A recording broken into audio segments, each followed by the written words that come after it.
Good morning বন্ধুরা। এই যে তোমাদেরকে আগের ভিডিওতে আমি এই পিঠেটা বানানো দেখিয়েছিলাম, কিন্তু তোমরা মনে মনে ভাবতে পারো যে পিঠেটা কী দিয়ে খেতে পারে বা কিভাবে খায়, সেটা তোমাদেরকে বলিনি। আজকের ভিডিওতে তাই জানাবো। তোমরা লাইনে থেকো, আমাকে ফলো করে দিও। আর আজকের ভিডিওটাতে এই যে পিঠেগুলো দেখতে পাচ্ছ, পিঠেটা খেজুর গুড় দিয়ে খায়, খেজুর গুড় না পেলে কিনে নিতে পারো বাড়িতে।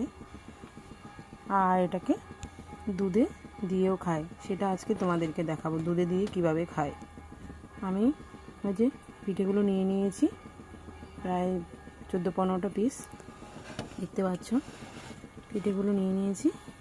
আর এই দিকে দেখো, আমি পিঠেটা একটা কাজ আছে পিঠের, সেটাও দেখাবো।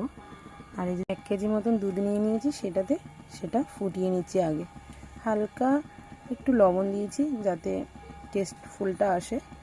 আর এই যে দুধটা ফুটছে, আমি প্রায় 1 কেজি দুধ নিয়ে নিয়েছি, দুধটা ফুটাতে দিয়েছি। এরপরে পিঠেগুলোকে আমি কি করি দেখো। পিঠেটা নিয়ে এই যে পেছনের অংশটা দেখেছো কত নোংরা, এটাকে একটা ভালো কাপড় দিয়ে জল দিয়ে মুছে নিতে হবে। ওইগুলো কী হয়, ওর থেকে লাল লাল জলটা একটু বেরোয়, নোংরা জিনিসটা বেরিয়ে যাবে। এভাবে আমি অনেকগুলো মুছে নিয়েছি, সেটাও দেখাচ্ছি। এভাবে তোমরা মুছে নেবে, না হলে দুধে দিলে বন্ধু দুধটা লাল হয়ে যাবে আর দেখতে বিচ্ছিরি লাগবে, সুন্দর লাগবে না। তাই এইভাবে আমি মুছে নিয়েছি। মুছে নেওয়ার পরে আস্তে আস্তে দুধে ছেড়ে দেবো। দুধে দিলে বন্ধুরা একটু ফোলে আর একটু সফট হয় আরও। এমনিতে তো সফট, দেখো কত সফট,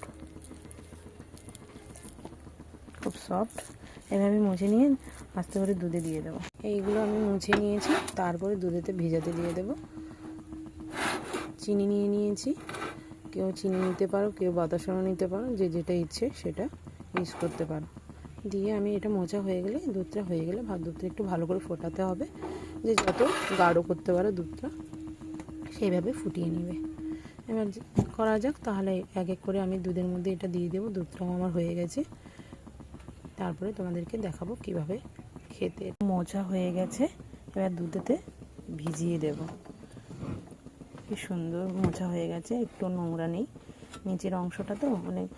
তাই আমরা তো গুড় দিয়ে খেয়েই নিয়েছি, এবারে খাচ্ছি দুধে ভেজানো।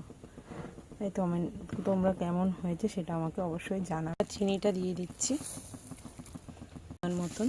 তো বন্ধুরা রেডি হয়ে গেল। আর খেজুর গুড় দিয়ে খেতে কিন্তু খুব ভালো লাগে, ওটা কিন্তু